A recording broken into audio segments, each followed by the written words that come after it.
Let me open you up a little bit more.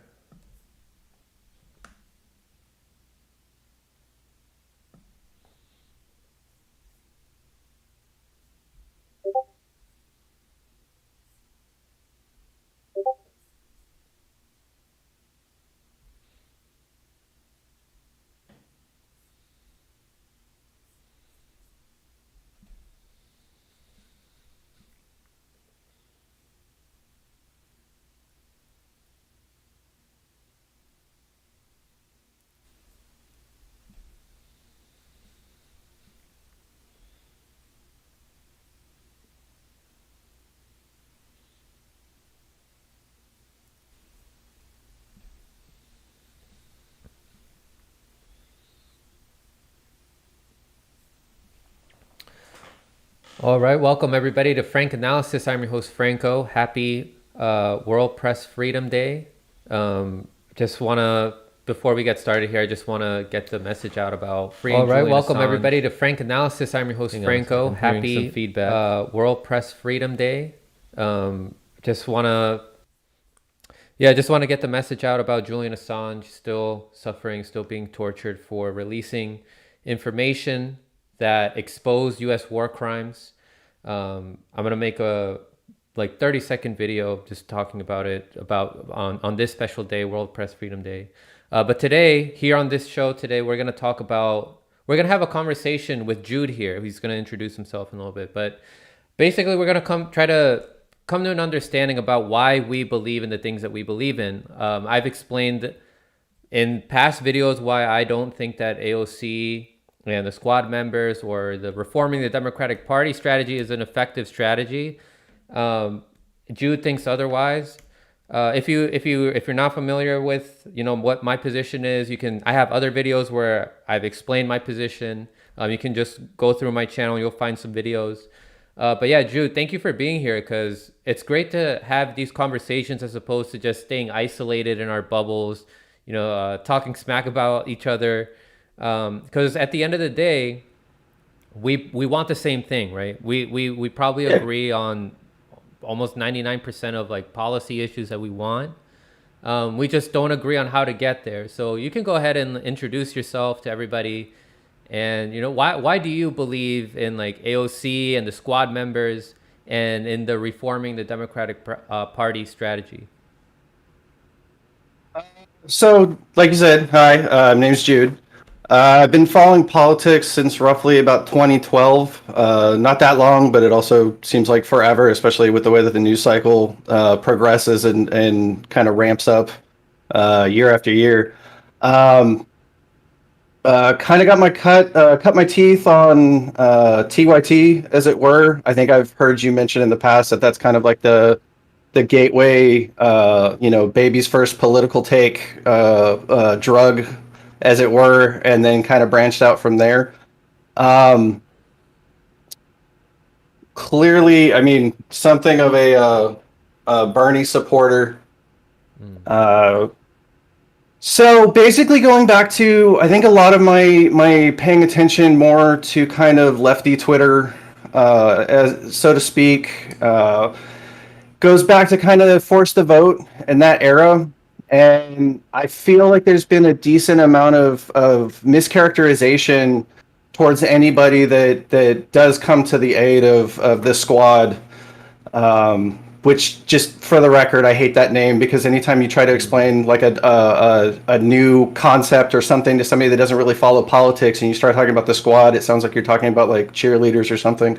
So even though I am something of a fan of AOC and them and Jabal Bowman and others, that just on a personal level, I wanted to get that out of the way, because I'm going to end up saying the squad and I may cringe occasionally.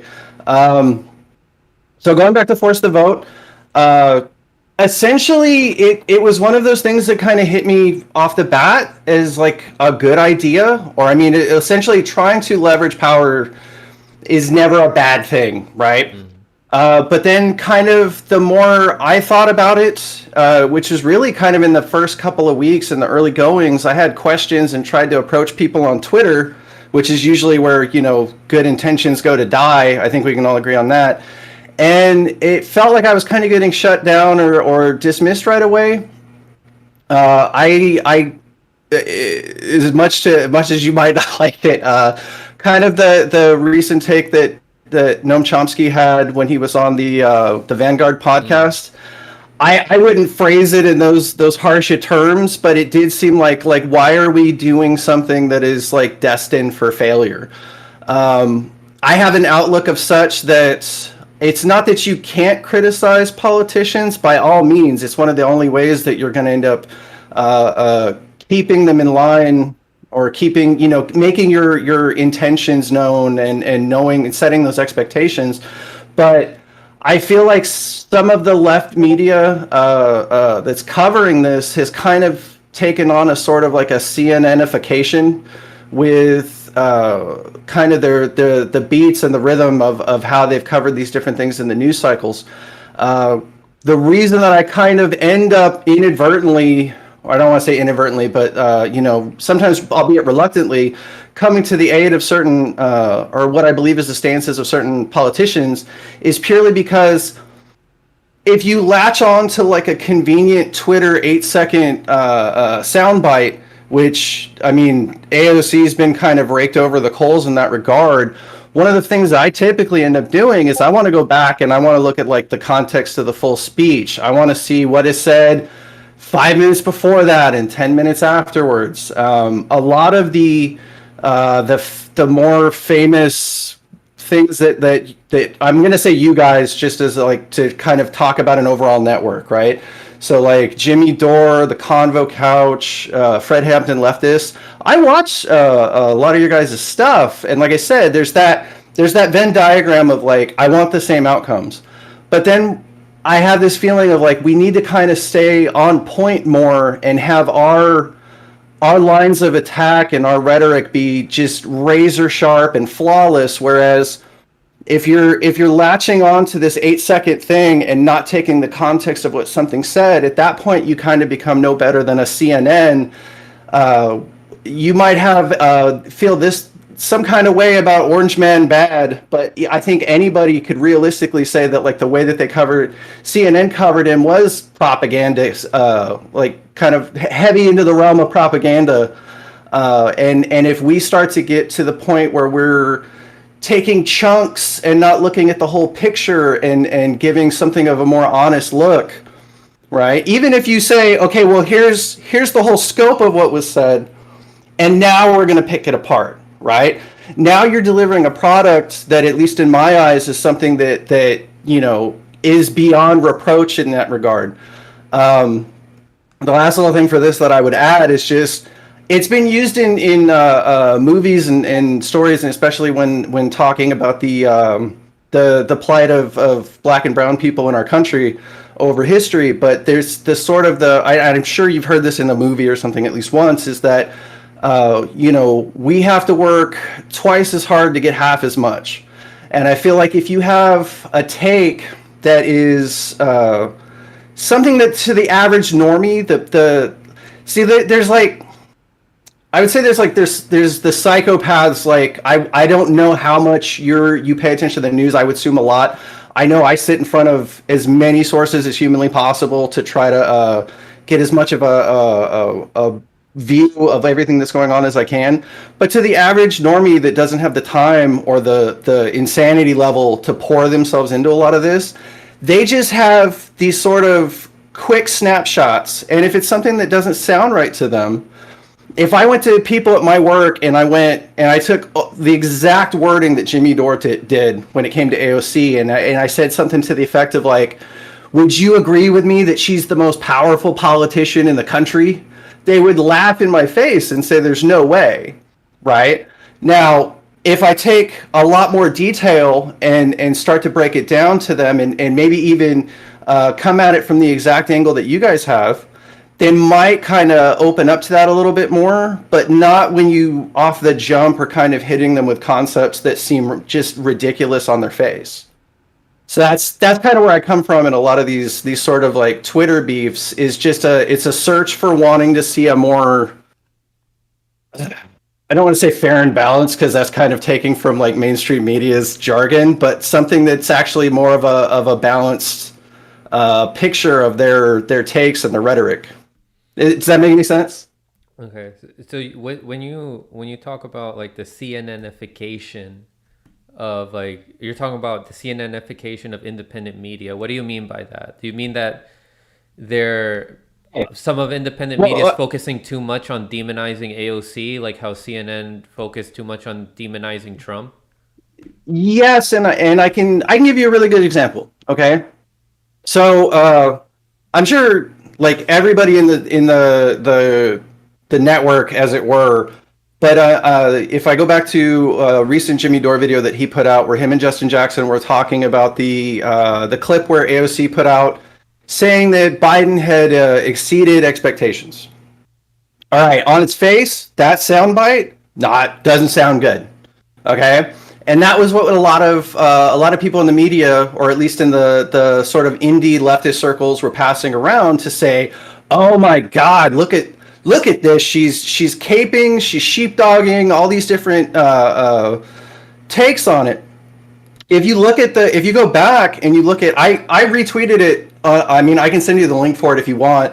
But if you go back and look at my Twitter account, there's a segment that is almost literally immediately following that where she explains exactly what she's talking about. Now, when Dore was covering Sorry to this, cut you off, but what exactly was she? Did she say she was like what did she clarify when she said when so you said she was talking about the process for when they were trying to come up with the different chunks of the COVID relief bill, and that basically that when they were coming up with it, there was already immediately pushback to try to even further lessen the amount of money that people were going to get, and even try to further restrict beyond what it ended up being, further restrict who was going to get it. And she was talking about when they gave pushback on that, that the administration was receptive to what they were saying, and they were able to push it back in the other direction. That was even something that, I mean, I'm sure if you kind of think back a little bit, that was a lot of the discussion at the time, was to what extent as soon as a lot of the conservative Democrats and the Republicans alike were talking about, well, not everybody needs this much money, this is stupid. That was in her town hall, her Zoom thing. That was the commentary that she gave immediately after that, was to say, hey, they were talking about even further restricting what people ended up getting, and we were able to push back, and they gave us ground on that. It's stuff like that. There's like I said, one of the things I always end up doing, right? I'll jump right to, well, I want the further context. Like I said, I want 10 minutes on either side of any soundbite before I go like, yeah, that's really bad.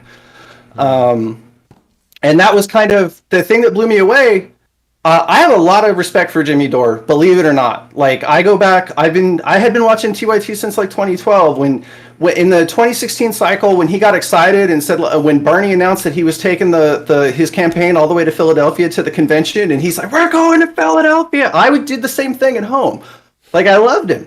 And I don't really want to take this to a place where we're talking about, the pluses and minuses of Dore, but I only bring up his video because it's a perfect example. During his commentary, he was basically talking about, well, she doesn't, what is she saying that he, was open to? Like, he didn't know that there was anything outside of that 8-second or 12-second clip or whatever it ended up being. And it's something that with a tiny amount of research you can go find, put it into context, and then you can still find, valid criticisms to pick it apart, but at least you're giving a full picture. Because I don't really buy, or I don't really see the validity to a lot of the rhetoric about accusing her of sheepdogging. I don't see it. Not in the way that you think, and I can explain that. Yeah, we can get into that. But first, I want to ask you, do you think that there's any of the criticism that AOC receives, do you think that any of it is valid? I think it's valid in the same way that a lot of Bernie's criticism that he received in his campaign was valid. I think we're in an era where we want to see fighters. We want to see like gladiators going in there and fighting for us. And I can respect that. right? And at different times when Bernie was asked, well, why didn't you punch harder? Why didn't you go after, maybe not in the exact words of like, why didn't you draw blood, right? But that kind of a vibe when he was pushed on that, he said, that's not the kind of campaign that I wanted to run. I think it is people's lives on the line. That's my outlook on it too. And I think in some ways, not having the sort of like killer instinct that we would like to see, I think that's super valid, and that's the message that we need to be sending. But to have it be centered on her as opposed to like the Congressional Progressive Caucus, that group is a joke. And I think that's a lot of my other criticism involves like the notion of like a voting block, right? 6 people is not going to be a block that's going to like reinvent the wheel and set back the system and bring down the establishment. It's not. So either if we're going to stay in this realm where we're talking about the squad constantly, I think that's misplaced. I think that you tweak it a little bit and you start mentioning and hammering the entire notion of the Congressional Progressive Caucus. I think you're in a better stance to not just levy the criticism, but also try to get the group that we want to wake the fuck up. Can I curse? Yeah, feel free to. Yeah. Okay. Yeah. So to get that group to wake up, because I don't know your exact takes on Kyle Kalinske. I've never been a fan of his, quite frankly. But when he kind of interjected that progressive Tea Party or left-wing Tea Party, without giving the context that the Republican Tea Party at their peak had like 60 members, that's an important figure to kind of weigh against the fact that when we stick to just criticizing the squad, you're only ever talking about 6 people. And not that long ago, it was 4.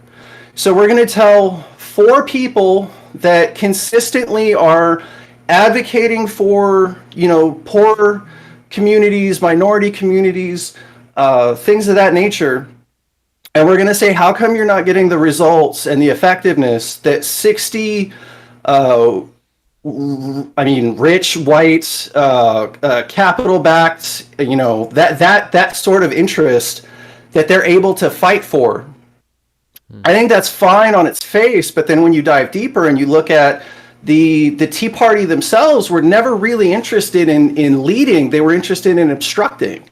If they drug their feet over something or brought up the 74th consecutive attempt to repeal Obamacare, whether or not they won wasn't really the issue. The issue was just grinding things out and taking all the oxygen out of the room so that essentially nothing else could be worked on in that time frame. Like everything was deadlocked. Government didn't move forward, right? So now you go with 4 to now 6, 7-ish politicians, service. I agree they're a service industry, right?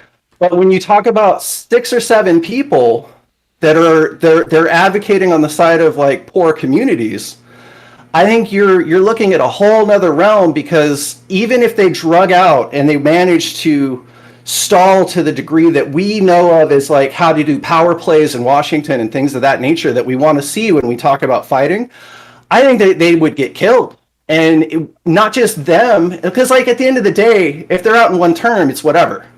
But I think the ability to tie the policy that they were fighting for along with the politician themselves to say, look at these spoilers, look at these people that are, if you lost your apartment because the COVID bill didn't go through and you didn't get the funds necessary, I mean, you and I would probably agree that it's just crumbs. But in order to get that COVID bill through, if they stalled a month and there were people in this country that lost their apartment, that's like Fox News, like tasty victuals. They would just eat that up and put those people like front and center to say, look what these socialist, Marxist, anarchists did. Like they cost these people their homes, and that's whether or not the $15 aspect of it even went through. So I tend to ramble. Just please feel free to stop me at any point. I haven't really done anything like this in a super long time, so I'm a little jittery. It's all right, man. You're excited to bring your point. across the people. So I just want to let you know, like, this is where me and other people come from, people who are really critical of AOC. They're supposed to be anti-establishment, right? That's what we were promised, that they were going to challenge the establishment. We were finally going to get all these progressive policies passed. It doesn't matter if it's 6 people, 4 people, or one person. They're supposed to be trying to turn Congress upside down and pointing out the corruption that's happening there, right? If they're truly anti-establishment, they should be doing that instead of negotiating. Like, okay, I'll vote for Nancy Pelosi, this woman who was complicit in terrorism. She knew what was happening when the George Bush administration was torturing people. These people who vote and who advocate for going to war with all these countries that end up killing black and brown people, these people that serve the corporations, like, why would you want to even negotiate with those people like that? You're supposed to be exposing them, right? So by exposing them, that's how you rally people onto your side. And so who cares what they say? It was like, oh, these people are being spoilers. Who cares what those people say? Those people are our enemies. And that's why the squad, AOC, and I'm with you, like, the name is stupid, but unfortunately this is just the name that we have to refer to them by, because this is how people know who they are. Like, who cares what Pelosi or CNN or anybody in the establishment says about them, because those are our enemies. And the public will know that they are on our side if they're exposing that corruption. The people that are serving the corporation, so that we go into all these wars and steal natural resources from all these other countries. So, I mean, that's a position that I take, and that other people who are really critical of AOC take, and the squad members. Because, I mean, we can't pull any punches on these people that are literally killing people and killing us too, by poisoning our food. I'm sure you know about the corruption in our agricultural industry, and of course, all the shit that they put in our food, our disastrous health insurance industry, that in our health insurance system. This stuff really needs to be called out, and I personally think we don't have time to be negotiating with these people. The urgency really needs to be felt, and they really need to be pointing this stuff out. Just real quick, right? Even in what you just got done saying, because you're saying these people, they shouldn't be negotiating with these people, right? So again, like, there's a policy set there that I think you and I would probably shake hands on and see a lot eye to eye with, okay? But even in your frustration with them, you're even pointing out that the people that are doing it are not them. Right. But they're also complicit because they vote for some of this stuff. They vote for some of this stuff, but at the same time, they're the ones. I agree. Right. End of the day, I think a lot of what we end up getting, and the poorest communities, the communities that need it the most in this country, I think a lot of what they end up getting is crumbs. But I think the examination needs to be, well, who's at least trying to fight for the crumbs? That is not the Rocky Balboa success story that we want to hear, right? That's not what we want to hear. But I think there's a mixture of, like, projection onto 4 specific people when there was 49. One of them just didn't even bother voting because, like, I think that person knew that just they weren't going to win on that given day, that Kamala was going to be the tiebreaker. There was 49 people that wouldn't even have bothered to piss on your face than even let you have a whiff of the crumbs that were being shot in our direction. And I'm not saying we should be happy with crumbs, but I think there's more context. Think we should settle with them for crumbs. No. So, but here's my thing, right? Again, I think when you have every other thumbnail be AOC's face, I think that's kind of giving the game away. Because do you think I do that? I know there's some people who do that, but do you think I do that? Like, I maybe every 4th or 5th. I think it's so in some respects, right? It's covering things in the news cycle, sure. But the point I was going to make is that I think it goes back to expectation. So the expectation is like, yeah, they're advocating for the right things. They're even writing and drafting legislation that we want to see, or at least, I mean, I think a lot more normies would want to see. I think where I'm at, maybe where you're at, I think you're Arguably, when it's on certain things, maybe a little bit farther to my left, maybe. But even then, I don't know, and that's not. I mean, there's only so much time that we want to dedicate to this evening, I'm sure. But what I would say is that they're writing the right policies. I think on a lot of things they're doing the right votes. I don't agree with I don't want to mispronounce the gal's name. But from the Convo Couch, I think her first name is Fiorella. Yeah, Fiorella. She's a member of the MCSC network, just like myself. So she had. I'll give all the credit in the world. She had a really good point, and I'm going to loosely paraphrase, right? But she kind of tapped into something that's very true. Is that there's a lot of people in this country that are just buried, okay? And it sucks, and it's not where we should be. But there's people in this country that they could give two shits about something that's happening in Syria, and that's tragic. And even if they do care, to the extent that they care, they're like, well, that's great, but you know what's happening to those people right now isn't going to keep my electricity on, right? So, whereas the voting set and the stances that the squad themselves are taking isn't 100% pure across the board. I get it. But I think that there's certain dynamics behind what happens that we're just not aware of because we're literally not in the halls of Congress on a daily basis that you're just not going to know or not going to see. There's I had a former employer that he had this, I'm not going to give you the whole thing because I can't even remember the whole thing, right? But he had this analogy about the man in the arena, right? It's easy to sit on the sidelines and it's easy to kind of be able to I know you're not a fan of like Destiny. I'll just mention the streamer, obviously, because he's banned on Twitch. But one of the things that he'd admit to, and I think that anybody that does the sort of YouTube posit content, right, is they'll say, it's very easy for me to sit here and hit pause on something so that I can gather my thoughts and kind of dissect what's going on in slow motion. But like I'm just not ready. I'm not sold enough yet to think that there's just all this malicious intent behind a lot of what's going on. Lack of killer instinct, definitely, right? I'll say that in advance. But I think the scope needs to be placed on, like I said, the Congressional Progressive Caucus is a joke. It needs like a serious work. Otherwise, like, why does it even exist? I think Pramila Jayapal, in some of her attempts to now that she's like the president of that group or the chair for that caucus, I think they passed some really rinky-dink rule that's like 60% of the time you have to vote with 60% of the caucus on certain things and blah, blah, blah.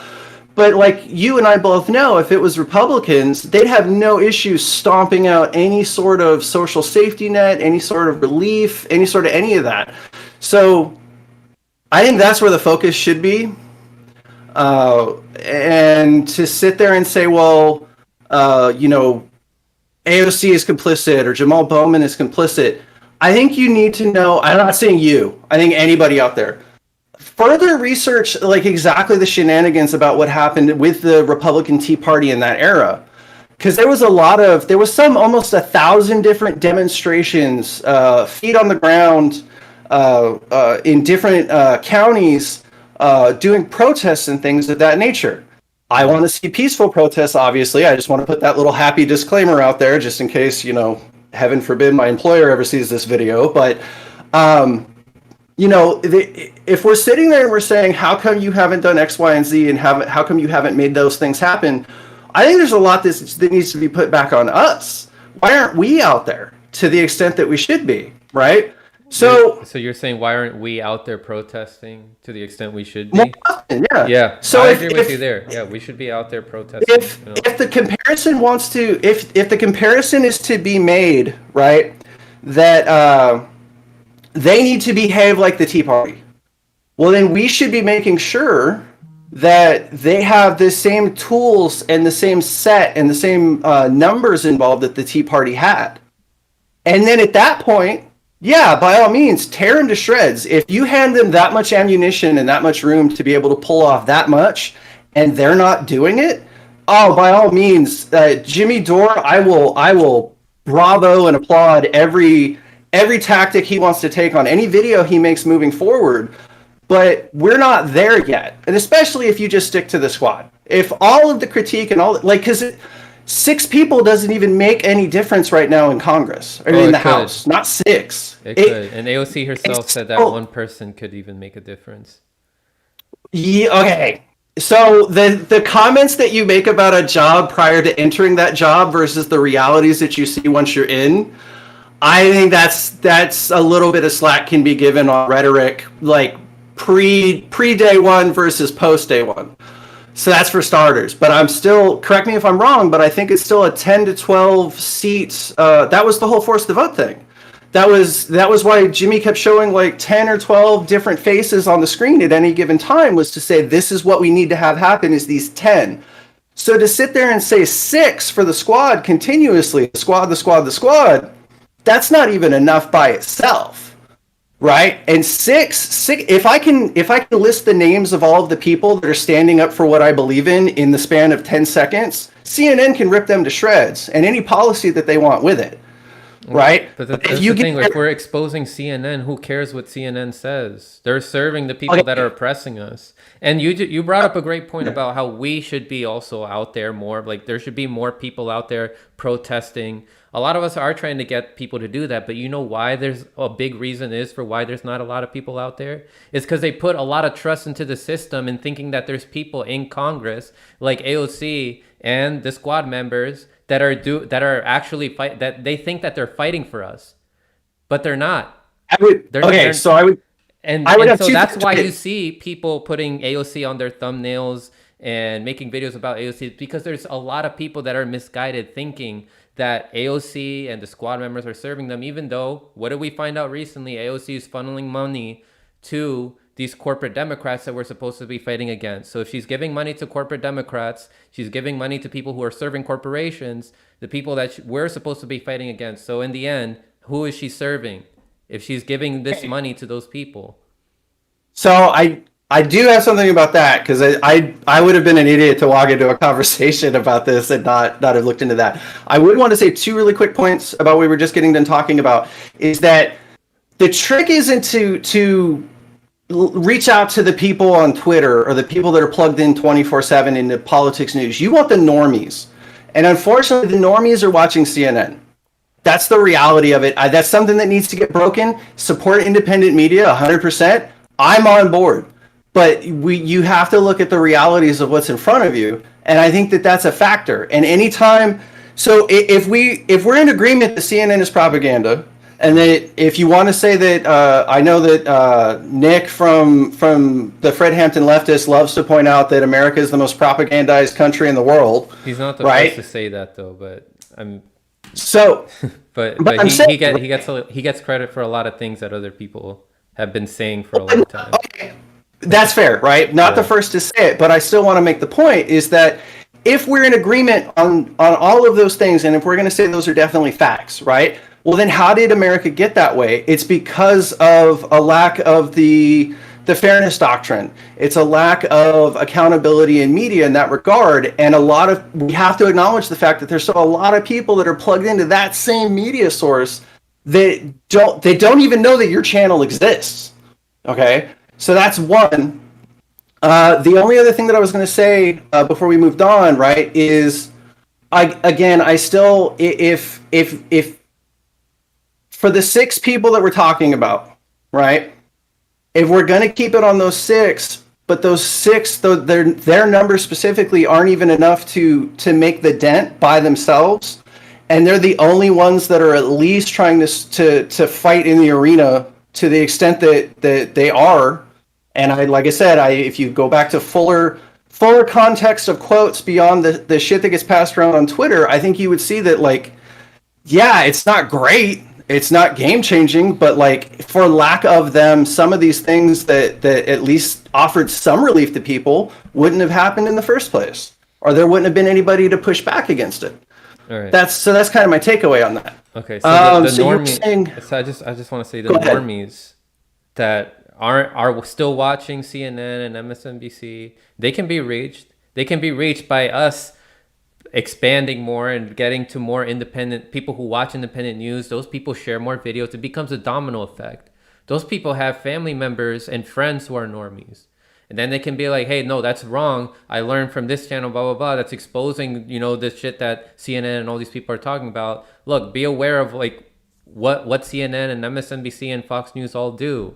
They are just propaganda pieces. It becomes a domino effect. And that's why we have so many more people informed now than there used to be. Now, I do want to agree with you. I want to also bring up one point that you brought up earlier, because it's really important. Because you mentioned how there's people that are poor that are really worried about putting food on the table and keeping the electricity in their house, that are not going to be caring about what's going on in Syria. Well, then we have to inform them about what's going on in Syria and in all these other countries, in Yemen, and the starvation that's going on there. How we're funding Saudi Arabia, who are creating a genocide in Yemen. Their tax dollars are being used to fund that. And so we have to teach these people the importance of how foreign policy is domestic policy. Our tax dollars are being used to destroy these people when it could be used to improve their lives. Okay. And so that's how they can be more wary of people that are telling us to intervene in all these different countries. Okay, so I don't have a YouTube channel. I barely have a Twitch channel, to the extent that I stream to it once every 6 months, right? So, case in point, for example, let's say I'm a Frank Analysis fan through and through. I'm in line with everything that you're putting out there, and I want to open up some of my, let's say, coworkers' eyes, family members' eyes, etc. All right, let's say Jimmy Dore. Let's not even say you. Let's say Jimmy Dore. And I take this video where in the opening moments, he's screaming about AOC is essentially more or less the root of all evil. A lot of my family members, a lot of my coworkers, that's the energy he's putting out. Okay, if you say that she's that depends on the perceiver, though. Are you saying that the majority of the people will perceive it that way? So if you say that she's the most powerful politician in the country, she's not the most powerful, but she is one of the most influential, if not the most, considering her Twitter following and how much the mainstream media talks about her. So the mainstream media talked a lot about Trump too, and Trump had because he had a lot of influence. He had 8 or 9 times the Twitter followers that she did. It didn't stop him from getting his Twitter account taken away, and it definitely didn't help him win the election prior to his account eventually being taken from him. Right? So Twitter followers only get you so far. If that were the case, Elon Musk would be able to dictate any policy he wanted to in this country because his account dwarfs AOC's. It influences public perception, though. It does, and to the extent that she has it, she's been putting out. Yeah, maybe she's been a bit too nice.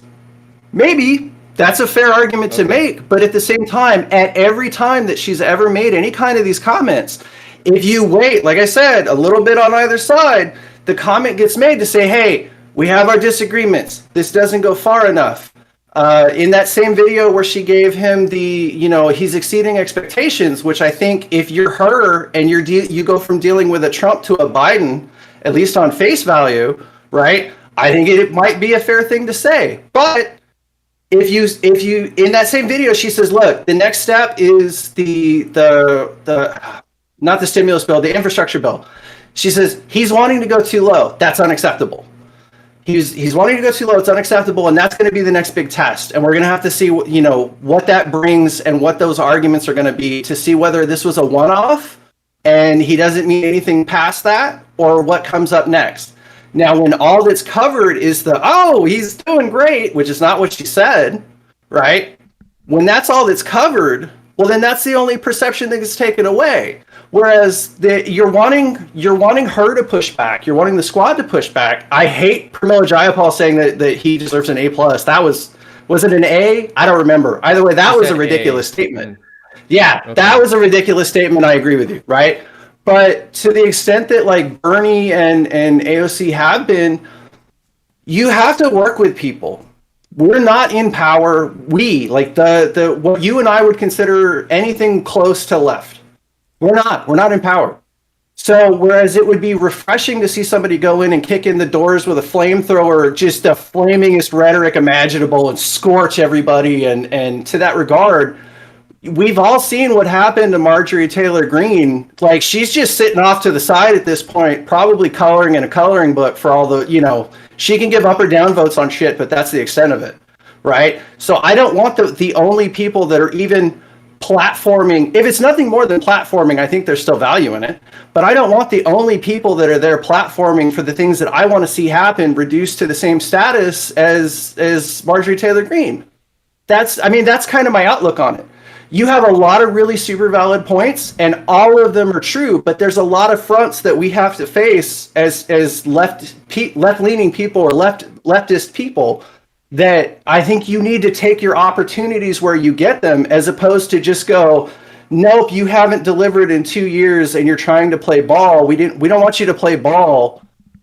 Even though we're going to make comparisons to groups in the past that had 10 times your numbers, and we're on the side of like selfishness, greed, corruption, and malice, whereas you're at least trying to put people in homes and maybe make sure that the planet doesn't get destroyed beyond repair in the next 10 years. You know what I mean? So you agree that we're running out of time, right? We're running out of time, and like how much we're destroying the environment, and that's going to affect us, and that we're also running out of time in terms of there being a nuclear catastrophe, nuclear warfare happening. Like we see the doomsday clock getting closer and closer to midnight.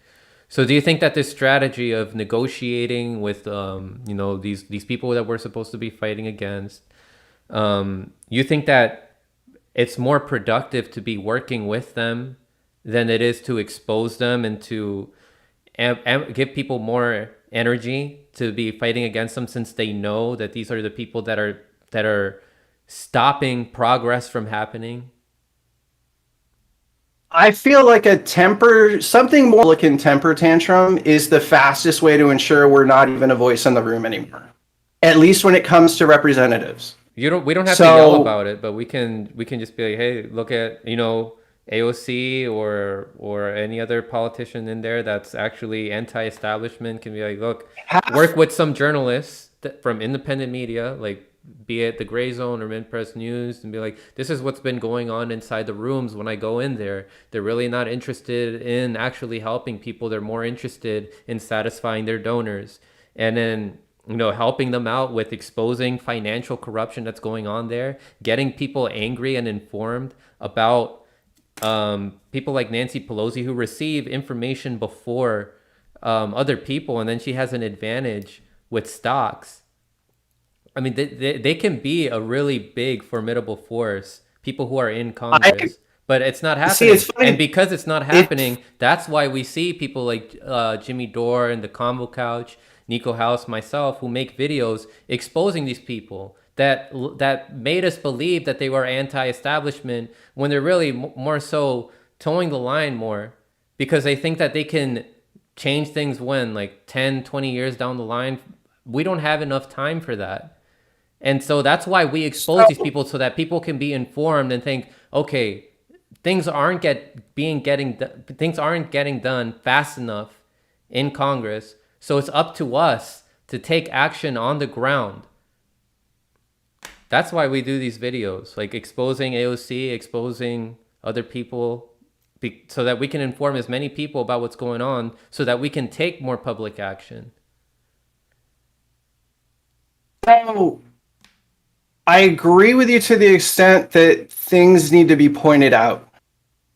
But when it comes down to it, like to rewind a little bit, when you're mentioning about representatives holding stocks or making arrangements regarding stocks and things of that nature, one of the only people that I've heard to say that, like, she doesn't understand at all why they're even allowed to have stocks, and says that she doesn't have any stocks herself, would have been AOC. So I mean, it's there. My point would be this, right?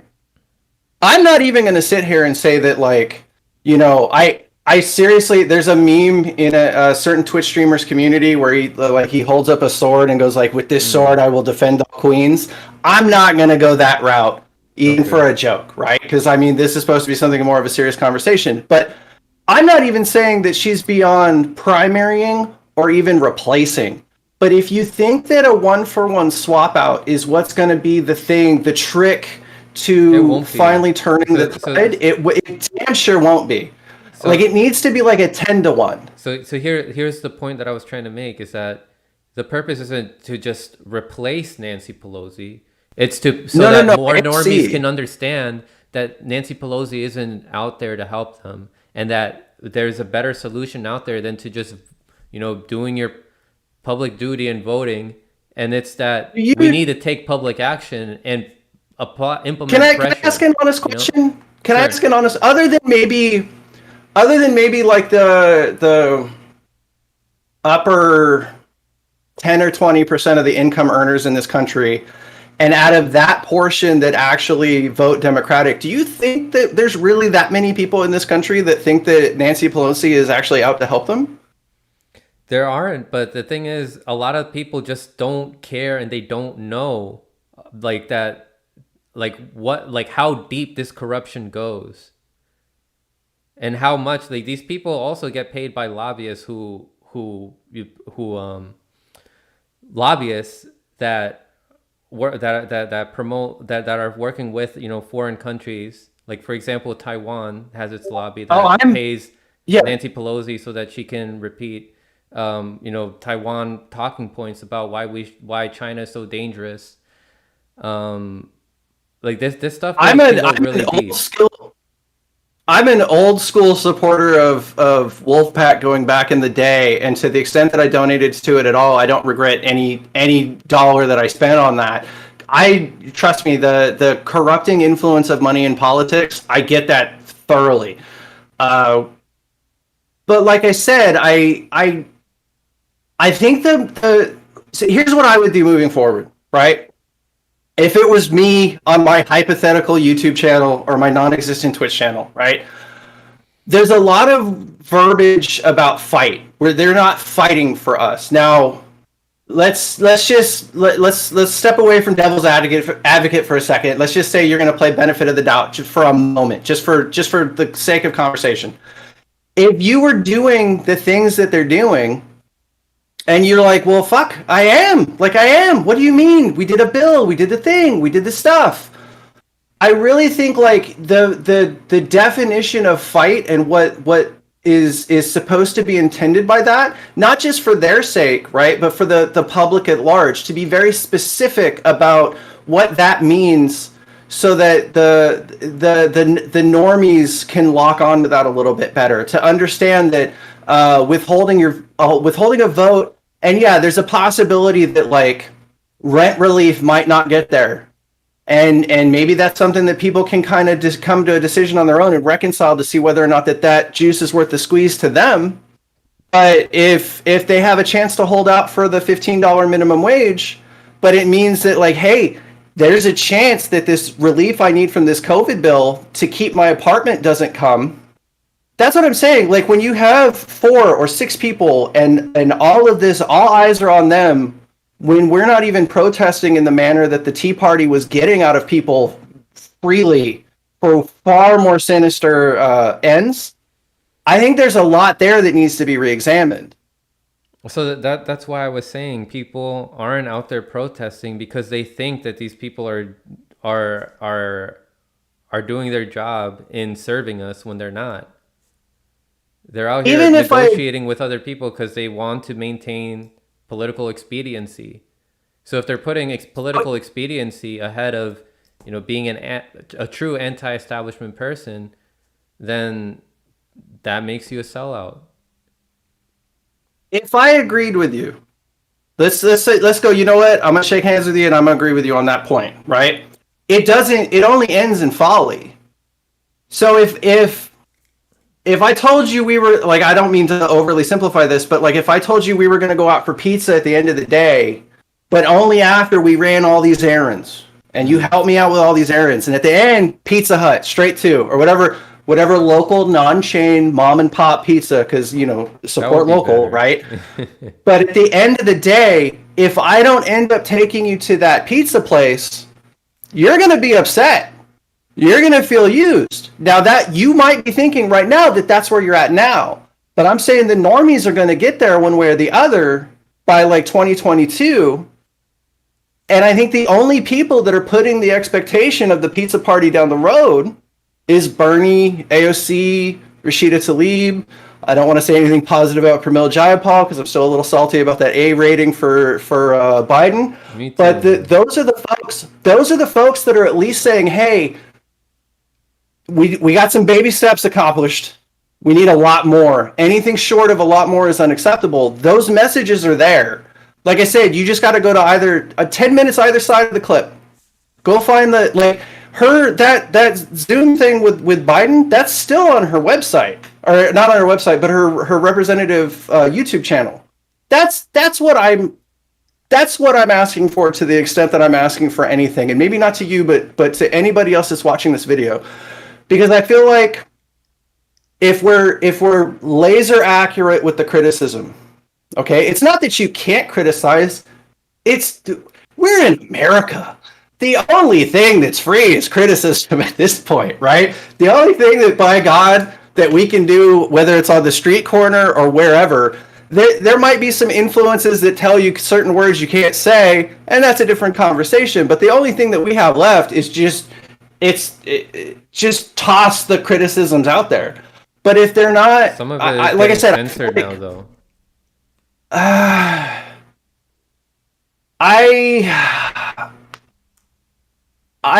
That's the different. I kind of have some thoughts on that, but I'm just saying, like, I'm not. So to kind of wrap up what I was saying, I want to wrap up what I was saying. To the extent that I'm not going to sit here and tell anybody that they can't criticize anybody, I'm not going to do that at all, right? But I ask for, like, on the mark criticism. If I see, like, the quote about the you can't criticize Biden because if you criticize Biden, you're privileged. That wasn't what she said. That wasn't in the quote. There was the initials for the channel was like BT or something like that. But there was a gal that put together a pretty scathing take on that. But even in the piece that she put on the screen was right out of the interview, but then she misquotes completely what was said, and that's not it. There's a lot of these things that in the context, the specific context, it doesn't sound, she's not, AOC is damn sure not Malcolm, damn sure not MLK, right? But I think in the context of some of the things that are said, I can't really find too much fault with what's said. But when you go as far as to take those words, scramble it, spin it around, at that point, it's more like you're not you, but anybody doing that to that extent, it's kind of taking like a CNN approach to it. They're latching onto the part that's just trying to drive home like their specific narrative, and then they're kind of running with it. And somebody like me is going to sit at home and just go, well, wait, that's literally not what was on the screen a second ago. Like, I read what you put. She was saying it wasn't that they're not progressive enough, because I think anybody would fucking deny that shit. It's not to say that if you criticize Biden at all, you're not progressive. It was saying specifically that to say that nothing progressive was going to end up coming from this administration, you're kind of ignoring the people that are going to be helped by the crumbs, albeit, right? I'm not saying advocate for crumbs, but it's not a significant difference, though. It's just crumbs. Like, it's not really going to do anything. July, it'll be spent like that. Come July, I think when I say you guys, I mean like that particular strain of YouTuber and Rockfin folks. I think come July, your guys' job is going to be a lot harder. Because even though it's $300 per kid, or to whatever extent that it is, when that baby fledgling UBI kicks in, people know money. They're very easily convinced by money, and even a little bit of money, it's more than what they had. And there's going to be a lot of folks that are going to latch onto that and think, well, fuck, it's something. And they're going to move on, and they might not sing Biden's praises, but they're going to be a lot more content than what they were. So there are some progressive things that are coming from this. So you think it's that not what I want? $300, like these crumbs, do you think that people will be satisfied with the crumbs and that they'll stop fighting and stop voicing their opinion. And you said earlier that things eventually will, like when you brought up the Pizza Hut analogy, when you were saying Okay. that when the promise is not fulfilled, that people are going to get mad. Don't you think that still will happen when the case of the crumbs? Like people are just receiving crumbs. It's not going to be enough for millions of people with the double I can jobs that tell they you what have, paying for their health insurance. Some people no, who I don't even agree. have health insurance but still have other expenses to pay. Um, how is So that? I How are they not agree. going to reach the point where they're like, yeah, like I'm sick and tired of just receiving these crumbs? And also, I can tell you what I would. won't it be Go ahead. won't we also, some of these people reach the point where they realize things too late, where they don't have time and they don't have energy, they're too sick to even fight back? I think at that point, so there's a couple different things I want to unpack there. I would never say electoralism alone is the way to go. I wouldn't. And to the extent that I think that I maybe gotten off on the wrong foot with a couple of people on Twitter, Rome from Fred Hampton leftists especially, I kind of got a little hot too fast. But I would say that to completely abandon electoralism in its entirety, I can't agree with that or get on board with that. But in the scenario that you're talking about, that's where I would want to see the other things like mutual aid, community support, community assistance. I think that is going to be just as important, right? But what I would say is what my hope would be, because if we're not going to get more representatives in, my hope would be at that point is that if people the more you nudge people in a direction where they expect more out of their government, where they see that better things are possible, and I think that is some of the I think that's a good chunk of the messaging that's coming from AOC, from Bernie, is to say, like, you if we look at other countries and what they're doing, that you should be willing to see this from the wealthiest country on the planet, right? That message is there through and through. So I think when people get a taste to say, hey, this is what it looks like, to even the small degree that it'll be, this is what it looks like when your country is advocating and trying to do something to help, right? At least there, maybe that'll be something that helps wake people the fuck up. And then they go, hey, if they could have been doing this for us this whole time, why do you think that all the Republicans were so fucking virulently against this portion of it ever going through? Because they realize that once people go like, holy shit, if you could have, it's Jimmy Dore's point to a T. It's one thing if you fought for crumbs and you got the crumbs. I've been in positions of positional leadership where you have to turn around and go back to people, and you got handed a plate of dog shit, and you have to go like, hey, look what I got. You have to upsell something, right? But I think once people realize it's like, hey, we could have been doing this the whole time. What the fuck? You know what I'm saying? Could have been doing That's what the my whole hope. time? What do you mean? Like, Providing this fledgling. It's only supposed to be a year. I'd really like to see them cut it off and not have people get pissed off after a year. But this fledgling UBI for parents that's going to kick in July, I think that could be some of the the footsteps of people realizing that, hey, this is stuff that your government can and should be doing for you, and it could have been doing this the whole time. So I look, mean, that's.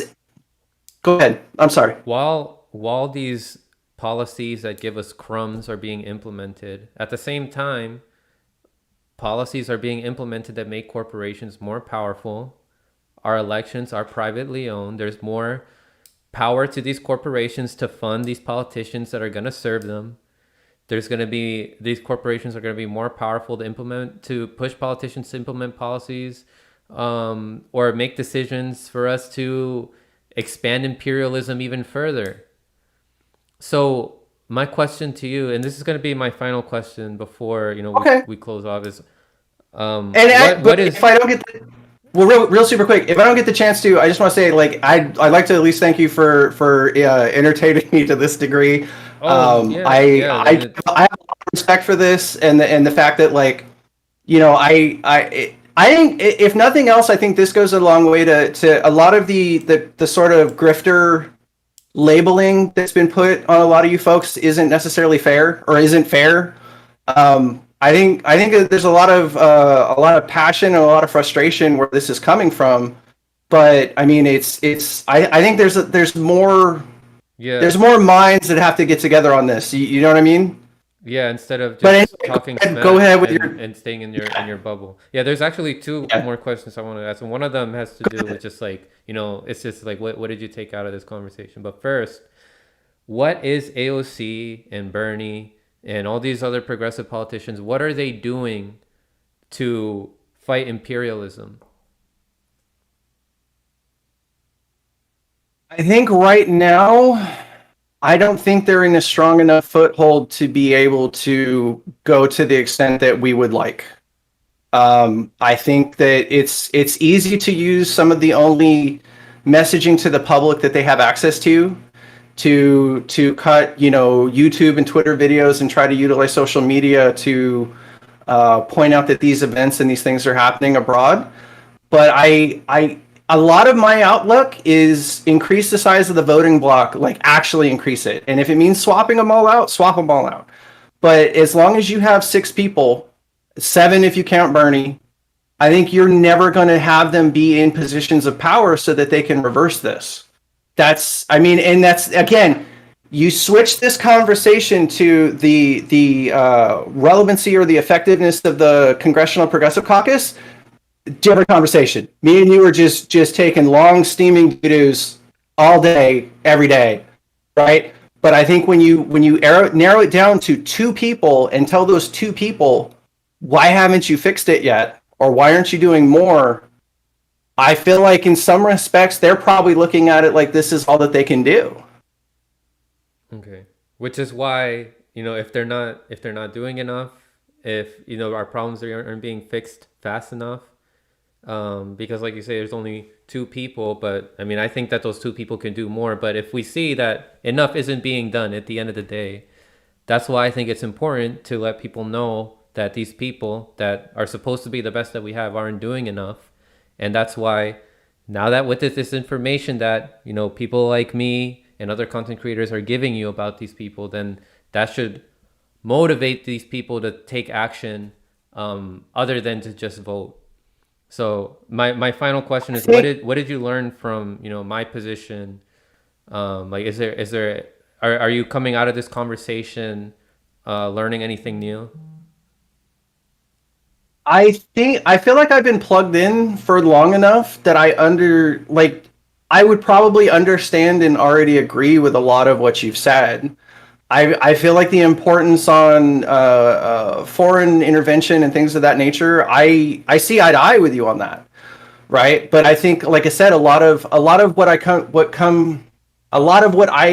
kind of boil some of this down to is, what do we do to arm them so that they can better get the message across to them, okay, or B, what do we do to better arm them so that they're in a position to actually affect those changes? Right now, I don't think they're in the position to be able to affect those changes. So what I'm getting from you, and actually, I mean, I like I like that we were able to talk like this, and I feel like this is something that I can take away and kind of take some of this, some of the energy that you're putting out there with that there needs to be more emphasis put in some of even the conversations that I have with people on a daily basis. Maybe some more emphasis on the effect of our interventionism, as opposed to just necessarily focusing on like the ramifications of defunding the police here in the United States, right? I think I can kind of broaden my scope a little bit more in how I kind of convey certain things, so that when I am trying to convince, like, people by the water cooler, that maybe I'll have a little bit more to get on board. But what I would ask in return is, maybe include some more of the context when it comes to certain things, so that, if I were to take your videos or somebody else's videos and turn around and say, here, this is how you can get more on it, like a lot of the puzzle pieces would fall in a little bit better if they had a fuller picture. Does that make any sense? Yeah, but you have to also keep in mind that any compliment to to an establishment figure like Biden or Pelosi or any of these people that have a long history of promoting war and serving corporations that oppress us, any kind of compliment, especially when not enough is being done, this is unacceptable. No matter the context, compliments to I these think people there's and saying that they're doing anything when they're still serving the establishment more than they're serving the people, it's not, it's unacceptable. I feel like when you're in a super minority, you have to do a little bit more carrot and stick. And I I think don't know. that's It's a giving. line. That's I a think line. it's giving people false hope, and we don't have time for that. I agree with you on a lot, and I think false hope is one thing. I think it's on the perspective, because when people are still, having those financial issues and financial difficulties on a day-to-day basis, they've been told a better way is possible, but they never see that better way come up. I think we're going to find out really quick in the 2022 is going to be the first big metric in the sand. If they haven't gotten their shit together and delivered, they're gonna a lot of them are gonna be gone, especially with the way that the census just ended up going, right? Oh, who's gonna be gone? A lot. I think you're gonna see them lose the House. The Democrats? And Yeah. yes, So then yes. what was the point So, then? We finally had the majority of the House and nothing. Well, what do you nothing mean by what was the significant point? got done. Yeah, of getting the majority of the House and the Senate with Democrats. I mean, exactly. If they decided to shoot themselves in the foot, I mean, But the thing is, it's after not the the first 20 okay. time. It happened under Obama too. Okay, so this is kind of a weird thing, and I'll leave it after this. But I just would like to make this one final point. If you go back after the 2020, after the general, right, and they kind of did their like, hey, we won, but it should have been a big sweep. What the fuck?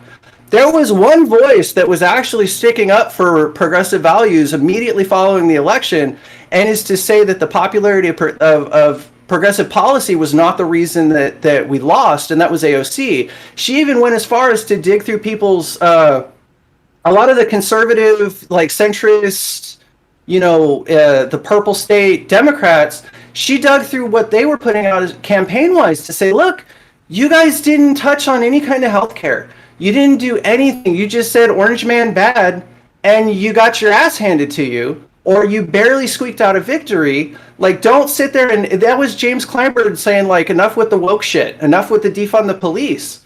She was the one stepping up and going, no, we need to back this is what we need to back. And she tried to do the legwork at the time to show, like, no, this is how we win. And no, like, she wasn't getting the support. So I mean, like, again, I identify where you're coming from. I really get a lot of what you're saying. I want to see the scope broadened, and let's not forget that there's for every minute, every hour, every etc. that we're talking about AOC, there are. I'm not trying to necessarily.